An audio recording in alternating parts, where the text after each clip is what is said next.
नमस्कार दोस्तों, मैं हूं कृष्ण अर्बन नक्सल।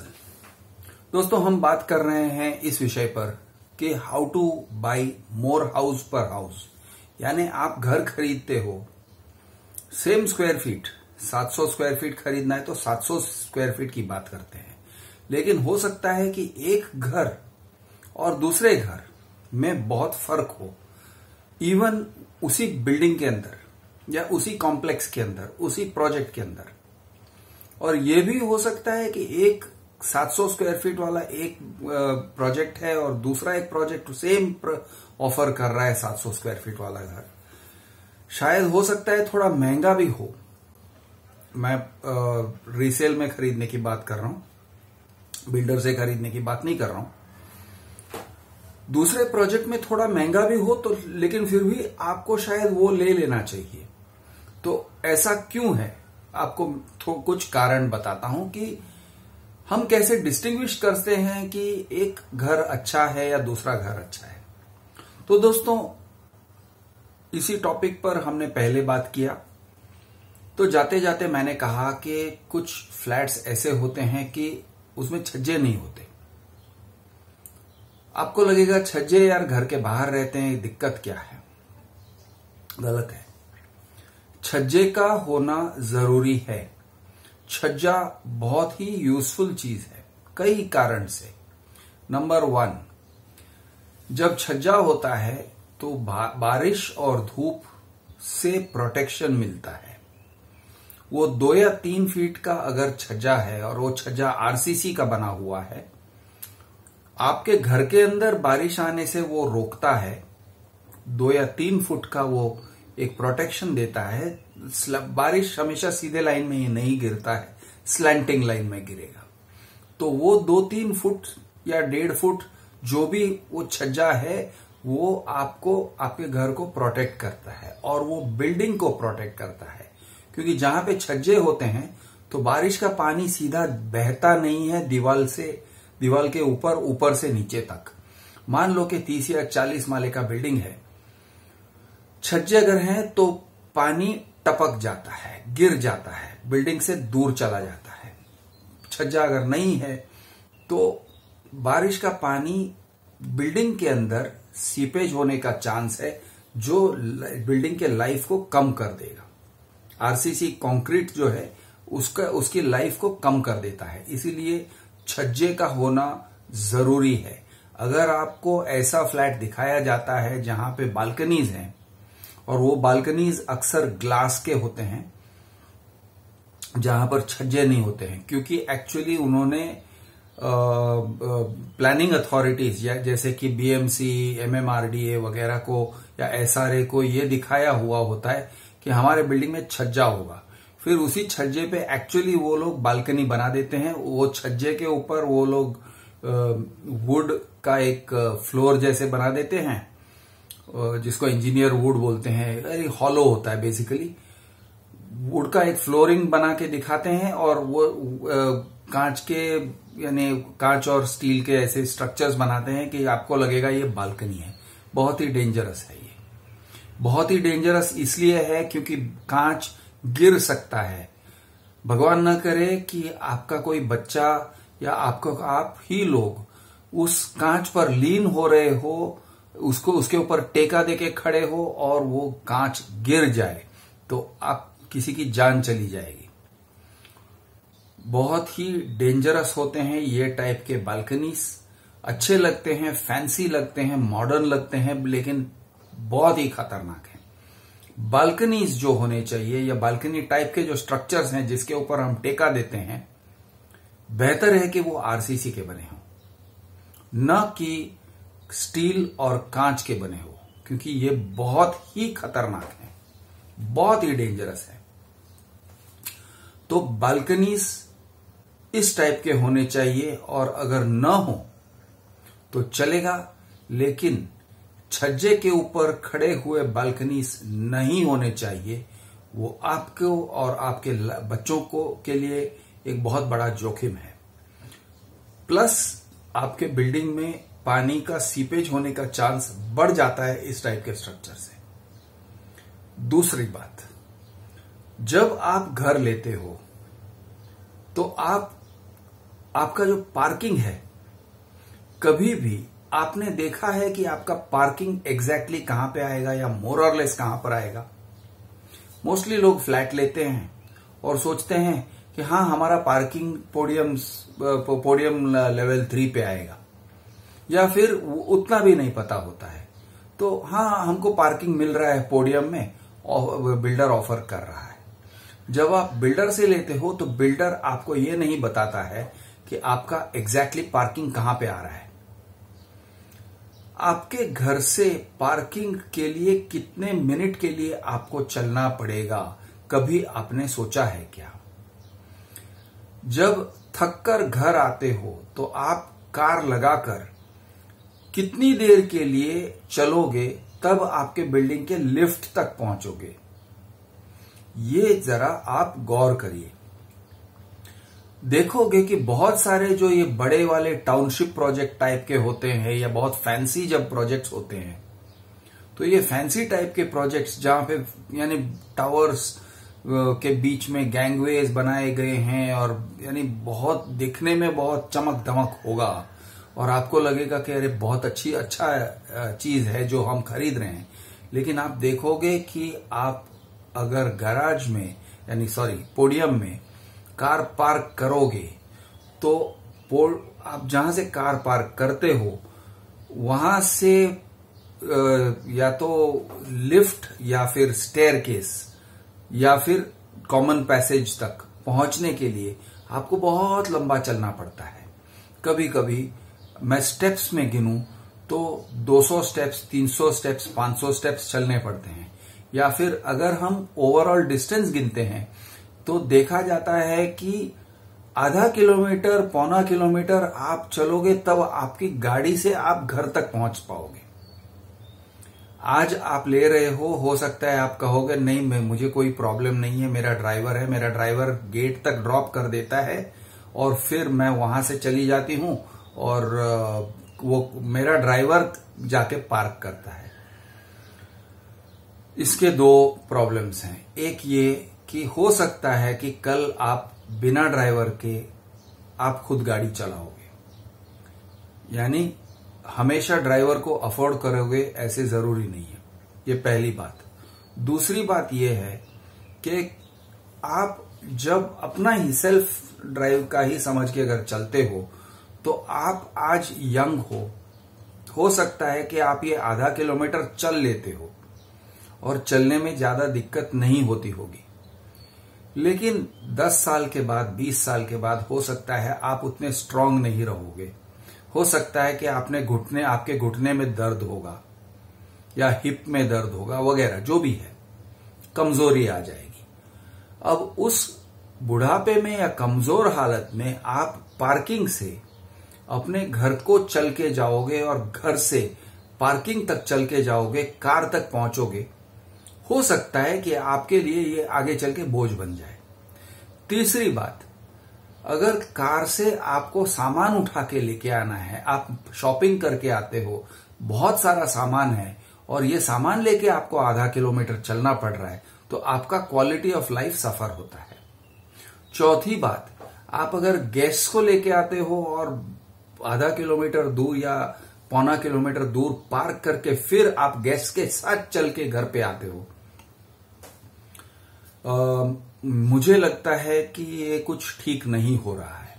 तो बिल्डर्स आपको कहां पे पार्किंग दिए हैं, आप रीसेल में जब फ्लैट लेते हो तो आप देख सकते हो कि उस फ्लैट का पार्किंग कहां पर है, और अगर पार्किंग नजदीक है तो बेहतर है।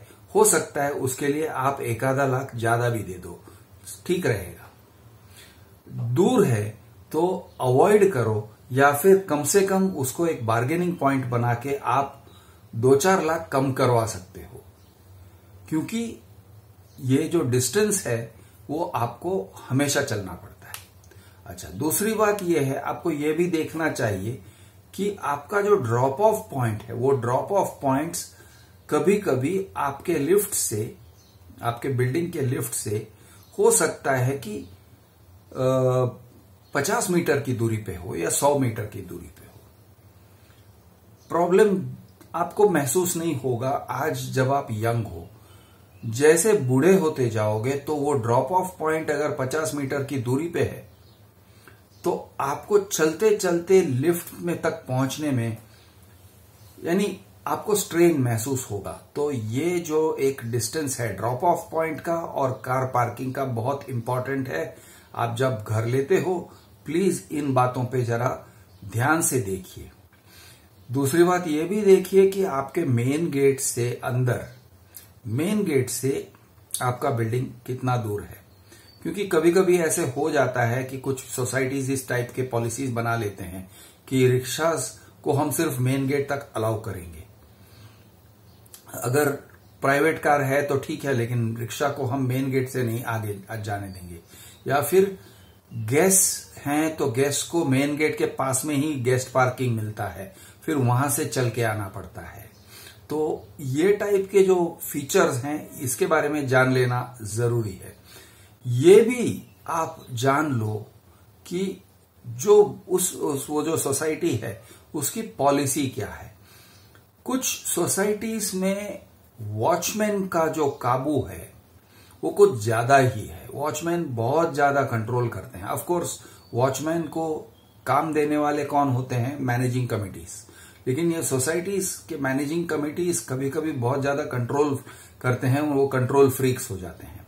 तो जब कंट्रोल फ्रीक टाइप के मैनेजिंग कमिटीज होते हैं वो आपके गेस्ट को गेट पे परेशान करेंगे, मामूली सा एंट्री नहीं लिखवाएंगे, उनका पूरा इंटरव्यू ले लेंगे। और कभी कभी ऐसे भी हुआ होगा कि आपका गेस्ट या आपके घर पे कोई काम करने आने वाला प्लम्बर उसको गेट से ही लौटा देंगे और आपको पता तक न चले। तो फ्रेंड यानी आपकी जो सोसाइटी है वो एक फ्रेंडली पॉलिसी रखे तो बेहतर होगा। तो आपको जानना जरूरी है कि is the society guest friendly, is the society overall friendly. Guest का एक्सपीरियंस क्या होता है जब वो गेट से अंदर आता है?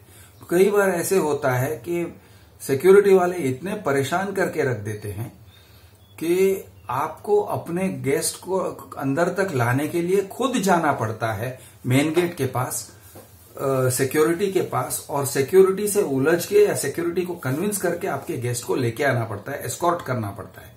अब ऐसे अगर बार बार हुआ तो आप भी एम्बैरेस हो जाओगे, आप भी शर्मिंदा हो जाओगे और दिक्कत होगी, आपका टाइम बर्बाद होगा, वो ये सब अलग। तो इन चीजों पे आप ध्यान दो तो बेहतर है। अच्छा, एक और टाइप का मैं प्रोजेक्ट बोलता हूं के बारे में बात करता हूं जिसको आप अवॉइड करो तो आपकी जान माल की सलामती है। दोस्तों, हर एक प्रोजेक्ट के अराउंड कंपलसरी स्पेसेस, हर एक बिल्डिंग, हर एक टावर के बाहर अराउंड कंपलसरी ओपन स्पेस होना जरूरी है। मैंडेटरी ओपन स्पेसेस जिसको कहते हैं, कि फायर ब्रिगेड का व्हीकल उसके इर्द गिर्द घूम सके। ऐसे सोच लो कि आपके यानी समझो 10वें माले पे या 15वें माले पे एक फायर हो गया है। आप ये देखिए कि फायर इंजन आएगा तो उसको ऑपरेट करने के लिए जगह मिलता है क्या? क्या वो बिल्डिंग के नजदीक आ सकता है? क्या वो बिल्डिंग से थोड़ा अगर दूर गया तो उसको एक्सेस मिल सकता है?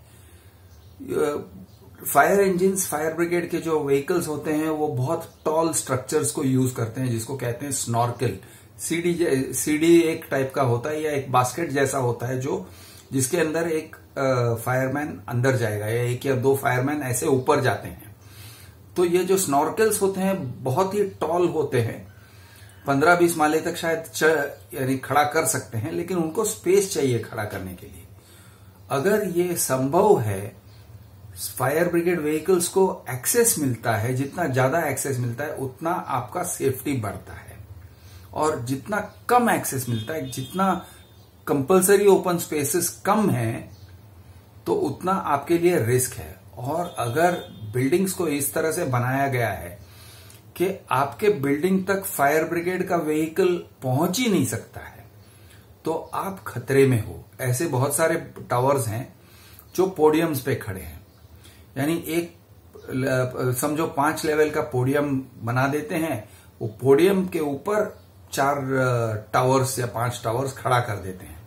अब सवाल ये उठता है कि वो जो टॉप लेवल है पोडियम का, जहां पे शायद स्विमिंग पूल और क्लब और ये सब होगा, क्या वहां पर फायर ब्रिगेड का व्हीकल जा सकता है? और अगर नहीं जा सकता है तो ये टावर्स के इर्द गिर्द उसको सराउंडिंग एक्सेस नहीं मिलता है। शायद एक ही साइड से बाहर से शायद एक्सेस मिलता है, जगह मिलता है जहां से फायर ब्रिगेड वाले चढ़ के आ सकते हैं। तो ये जो है वो बहुत ही एक रिस्की टाइप का स्ट्रक्चर है। अच्छा, पोडियम के ऊपर 4 या 5 माले का या 8 माले का पोडियम होता है, कॉमन होता है बिटवीन 4-5 टावर्स। ये टाइप के जो स्ट्रक्चर्स हैं, इसमें और एक प्रॉब्लम है, हर एक टावर का अलग कोऑपरेटिव सोसाइटी बनेगा। सभी टावर्स खड़े हैं एक ही पोडियम पर। अगर वो पोडियम के आरसीसी वर्क में कहीं रिपेयर करवाने की नौबत आई तो ये टावर वालों के बीच में झगड़ा हो जाएगा, क्योंकि अलग अलग कोऑपरेटिव सोसाइटीज हैं और हमें हर एक का दिमाग अलग चलता है। तो ये टाइप के जो स्ट्रक्चर्स होते हैं वो थोड़े से डाइसी स्ट्रक्चर्स होते हैं, मेंटेन नहीं होते। और जब ये पोडियम्स जिसके ऊपर खड़े हैं टावर मेंटेन हो जाएंगे, लेकिन पोडियम्स मेंटेन नहीं होते हैं, क्योंकि हर एक बिल्डिंग वाला कहता है ये मेरा नहीं है, ये तुम्हारा है, ये मेरा काम नहीं है, ये तुम्हारा है। ये और भी कॉम्प्लिकेटेड हो जाता है अगर बीएमसी को पार्किंग दे दिया है, म्युनिसिपल कॉर्पोरेशन को 2-3 फ्लोर्स का पार्किंग दे दिया है और बाकी के जो फ्लोर्स हैं वो बिल्डिंग वालों के हैं। पोडियम की बात कर रहा हूं पार्किंग के लिए। तो इस टाइप के जो प्रोजेक्ट्स होते हैं, तो यहां पे क्या होता है कि जो बीएमसी का पार्किंग होता है वो अक्सर लोअर लेवल पे होगा, म्युनिसिपल पार्किंग या जिसके लिए भी एमएमआरडीए वगैरह का, और बिल्डिंग वालों के लिए पार्किंग हायर लेवल पे होगा। नीचे वाले जो लेवल्स हैं वहां पे अगर मेंटेनेंस की जरूरत पड़ी तो सारे बिल्डिंग वाले कह देंगे कि भाई हमारा काम नहीं है, ये सब उनका काम है, उनके तरफ से वो लोग खराब कर रहे हैं, बाहर वाले आके खराब कर रहे हैं, हम क्यों इसको ठीक करें। तो ऐसा करके टावर्स जिस नींव पर खड़े हैं, जिन पोडियम्स पे खड़े हैं, वो पोडियम्स अगर खराब हो जाते हैं, उनका स्ट्रक्चर वीक हो जाता है, तो ओवरऑल टावर्स की स्ट्रक्चरल इंटेग्रिटी सफर करती है। अच्छा, पोडियम्स के ऊपर जब स्विमिंग पूल रहते हैं तो इसमें भी एक प्रॉब्लम होता है। पोडियम या फिर बेसमेंट, बहुत सारे पार्किंग बेसमेंट्स हैं नीचे और ऊपर स्विमिंग पूल है। प्रॉब्लम ये है कि स्विमिंग पूल का जो स्ट्रक्चर है वो स्ट्रक्चर नेचुरल ग्राउंड के ऊपर नहीं खड़ा है, वो स्ट्रक्चर पूरा आरसीसी पे खड़ा है। कहीं भी 1-2 लीकेज अगर होता है, वो लीकेज बहुत फैल सकता है, फैल जाता है, स्ट्रक्चर को तो खराब कर ही देगा। यानी बेसमेंट का स्ट्रक्चर हो चाहे वो पोडियम का स्ट्रक्चर हो, ये उसको तो खराब कर ही देगा। लीकेज का प्रॉब्लम होगा, और ऐसे टाइप के लीकेजेस के प्रॉब्लम होते हैं जो कभी सॉल्व नहीं होते हैं, यानी चालू हो जाता है तो कभी बंद नहीं होता है। तो ये भी आपको देखना चाहिए लेने से पहले। तो ये सब आपको कब पता चलेगा? जब आप अपनी फ्लैट ही न देखें, फ्लैट से बाहर निकल के उसके स्टेयरवेल को देखें, यानी सीढ़ी चढ़ के नीचे जाइए, पोडियम जहां पे पार्किंग होता है वो पोडियम को देखिए, उस पे नजर मारिए, देखिए कहां पे लीकेजेस हैं। कई बार आपको लीकेजेस वैसे ही दिख जाएंगे। तो ये सारी बातें आप कब देखोगे? जब आपको देखने को अलाउड होता है। तो अलाउड कहां पे हो सकता है? वो बिल्डिंग्स जहां पे ऑलरेडी ऑक्यूपेशन हो गया है, ओसी आ गया है, फ्लैट में लोग रहने को आ गए हैं, एंड मोरओवर अगर वो इन्वेस्टर का फ्लैट है या एक्चुअल बायर का, यानी एक्चुअल वो यूजर का फ्लैट है, तो आपको बिल्डिंग में घूमने को, देखने को फुर्सत मिलेगा, पॉसिबल है। अगर ये टाइप से आप बिल्डिंग का इंस्पेक्शन नहीं ले सकते हो तो फिर वहां पर घर लेना थोड़ा डाइसी है, डेंजरस है। हो सकता है कि आपको बाद में पता चलेगा कि यहां पे मेरे पैसे सलामत नहीं है, मेरा घर सलामत नहीं है और मेरे घर वाले सलामत नहीं है। और एक बात मैं आपको और एक ये देता हूं, पॉइंट देता हूं दोस्तों। कई सारे बिल्डिंग्स ऐसे होते हैं, प्रोजेक्ट्स, आजकल के कुछ प्रोजेक्ट्स ऐसे होते हैं कि आपका बच्चा अगर कहीं खो जाए, छोटे बच्चे वालों की से मैं खास बात कर रहा हूं, और उन लोगों से बात कर रहा हूं जो कुत्ते और खास करके बिल्ली पालते हैं। अगर आपका बिल्डिंग का एक सिंपल स्ट्रक्चर है तो वो सिंप्लिसिटी आप अगर किसी कुत्ते या बिल्ली या अपने बच्चे को ढूंढने जाओगे तो ज्यादा ढूंढना नहीं पड़ेगा आपको। बहुत कोई किसी बड़े भूल भुलैया में आप ढूंढ नहीं रहे हो। लेकिन अगर आपका बिल्डिंग का स्ट्रक्चर ऐसा है, जैसे कि मैंने एक एग्जाम्पल दिया, एक बड़ा सा पोडियम, 4 उसके ऊपर टावर्स खड़े हैं, नीचे एक बेसमेंट है या दो लेवल्स बेसमेंट हैं, ओके, और जो कंपाउंड है वो कंपाउंड में बहुत सारा और काम हो रहा है, और इधर प्रोजेक्ट बन रहा है, उधर प्रोजेक्ट बन रहा है, कंस्ट्रक्शन साइट है, ये एरिया कॉर्डन्ड ऑफ है, उधर कुछ और आर्टिफिशियल प्लांट्स, पॉटेड प्लांट्स रखे हुए, ये टाइप के बहुत ही कॉम्प्लिकेटेड जगह पे स्ट्रक्चर रहता है। आपका अगर छोटा बच्चा खो गया या आपके यहां कोई मेहमान आए और मेहमान का कोई छोटा बच्चा बाहर निकला घर से और वो भटक गया, तो उसको ढूंढते ढूंढते आपका दम निकल जाएगा और आपको पता नहीं चलेगा कहां ढूंढना है।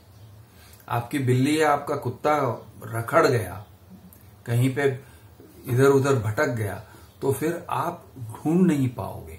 तो आपको ये भी ध्यान में रखना चाहिए कि ये टाइप का बिल्डिंग है या नहीं। अच्छा, इसके अलावा ये भी एक बात होता है कि ये टाइप के बहुत ही कॉम्प्लिकेटेड प्रोजेक्ट्स जहां पे रहते हैं, स्ट्रक्चर बहुत ही कॉम्प्लिकेटेड है, वहां पे सिक्योरिटी वालों का तो राज चलता ही है, और सिक्योरिटी वाले आपसे कहते हैं इधर मत जाओ, उधर मत जाओ, इधर मत चलो। बच्चा अगर खेलना चाहे तो वो रोक देंगे, नहीं यहां पे जाना अलाउड नहीं है, वहां पे जाना अलाउड नहीं है। तो इस टाइप के बहुत सारे अगर पाबंदियां हैं तो बेहतर होगा कि आप वो टाइप के प्रोजेक्ट में घर न लें और किसी सिंपल प्रोजेक्ट में घर लें जहां पे बहुत सारी पाबंदियां ना हो। मैं हूं आपका दोस्त कृष देवरबन नक्सल। जय हिंद, जय महाराष्ट्र, जय जवान, जय किसान।